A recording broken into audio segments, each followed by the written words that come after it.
Well, join me now to discuss all of this is Berlin correspondent Thomas Sparrow. Good afternoon to you, Thomas, and Happy New Year as well. First of all, let's look at Germany. What are the case levels like there? Doesn't seem to have kind of taken off to the degree that we've seen here in the UK or in France, for example. It does seem that that's the case. According to German officials, there have been around 30,000 cases of the Omicron variant, and that has already prompted some new restrictions here in the country. So, for example, when the Bundesliga, the German football league, returns after its winter break later on this week, they will do so with empty stadiums.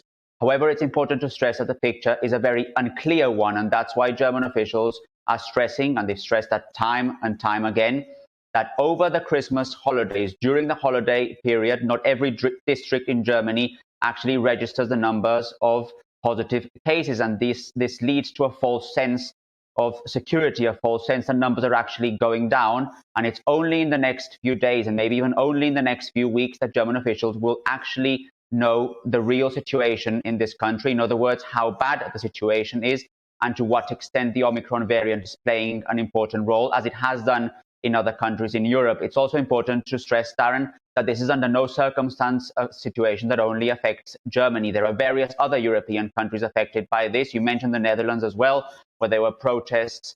Here in Germany, there have also been certain protests, not very big ones, very localized protests. In certain cases, they've turned also violent. And this is a matter that is obviously of concern for German authorities as they try to make sure that people increase the vaccination uptake.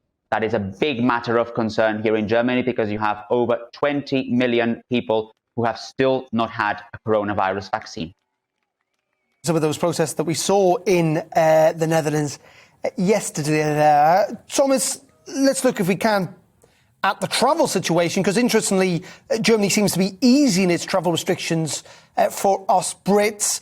That is in contrast to France, where very much we are not welcome still. The travel situation at the start of 2020, as difficult as it ever has been.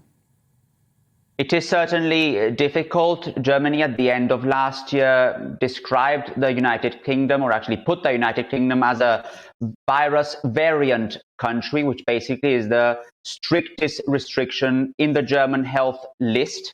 And this is ending today at midnight. So basically the United Kingdom, as of tomorrow, will be a high-risk nation, and that essentially means that UK tourists will be able to travel to Germany without needing to quarantine for a long time if they are fully vaccinated or if they are tested. So basically, this refers to that restriction that was announced at the end of the year and that was announced until the 3rd of January. However, German health officials have stressed in writing that this could change very soon again. And that essentially depends, on the one hand, on the situation in the United Kingdom and how Omicron continues to affect public life there, but also what happens here in the country when they know more certainly how bad the situation is and what role Omicron plays in all this as well.